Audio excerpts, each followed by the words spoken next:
জনগণের আস্থা নিয়ে, জনগণের জনপ্রিয়তা নিয়ে আমাদের রাজনীতি।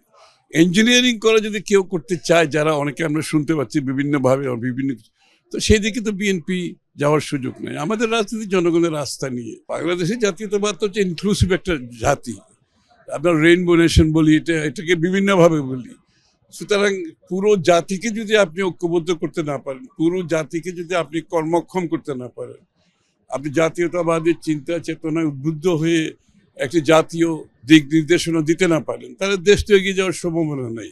তো এই কাজটা আমরা করার চেষ্টা করছি তারেক রহমান সাহেবের নেতৃত্বে।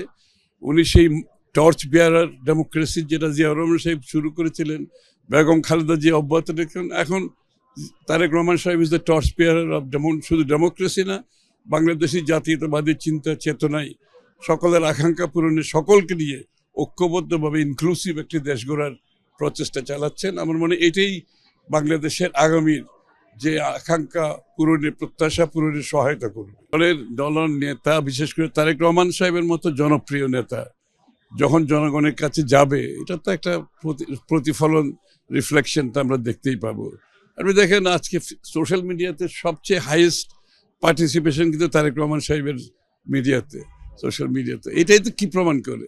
বিশ্বের সবচেয়ে বেশি আজকাল তারেক রহমান সাহেবের যে সোশ্যাল মিডিয়াতে জনপ্রিয়তা, 63-100-র ভিতরে। হ্যাঁ, তো এটা তো অনেক বড় জায়গা না একটা রাজনীতিবিদের জন্য। এবং যাকে বাইরে রাখা হয়েছে, যাকে রাজনীতিতে অংশগ্রহণ করতে দেয় নাই, যার বক্তব্য পর্যন্ত জনগণ শুনতে পারে নাই, কোর্টের মাধ্যমে বন্ধ করে দেওয়া হয়েছে, সেই নেতা আজকে এই পর্যায়ে, শীর্ষ পর্যায়ে চলে আসছে বিশ্বব্যাপী আপনার রেটিংয়ে।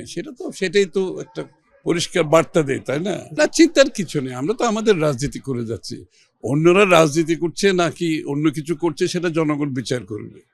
সুতরাং আমরা একটা লিবারেল ডেমোক্রেটিক পার্টি হিসাবে জনগণকে সাথে নিয়ে, আস্থায় নিয়ে আমাদের রাজনীতি।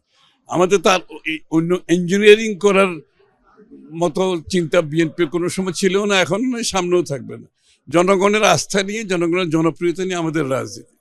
ইঞ্জিনিয়ারিং করে যদি কেউ করতে চায়, যারা অনেকে আমরা শুনতে পাচ্ছি বিভিন্নভাবে বিভিন্ন, তো সেই দিকে তো বিএনপি যাওয়ার সুযোগ নেই। আমাদের রাজনীতি জনগণের আস্থা নিয়ে, আমরা সেদিকে যাচ্ছি। আমার মনে হয় সেটাই সবচেয়ে শ্রেয়পথ একটা রাজনীতি দলের জন্য। খুবই চ্যালেঞ্জিং, কিন্তু আমি মনে করি দিনের শেষে জনগণ সিদ্ধান্ত নেবে। ভোট বাহিনী যে তারা করছে, এটাও তো বাইরে চলে আসছে, এটা তো লুকাইতে কিছু নাই। আরো অন্যান্য ইঞ্জিনিয়ারিং এর মাধ্যমে কিংবা নির্বাচন না করার জন্য যত ফন্দি যেগুলো আসছে, এগুলো তো জনগণের কাছে সামনে চলে আসছে। তাই এগুলো কি আসলে কি লাভ হয় কিনা আমার তো মনে হয় না। আপনি সৎ পথে, সঠিক পথে, গণতন্ত্রের পথে রাজনীতি করবেন, এটাই একটা রাজনৈতিক দলের উদ্দেশ্য হওয়া উচিত।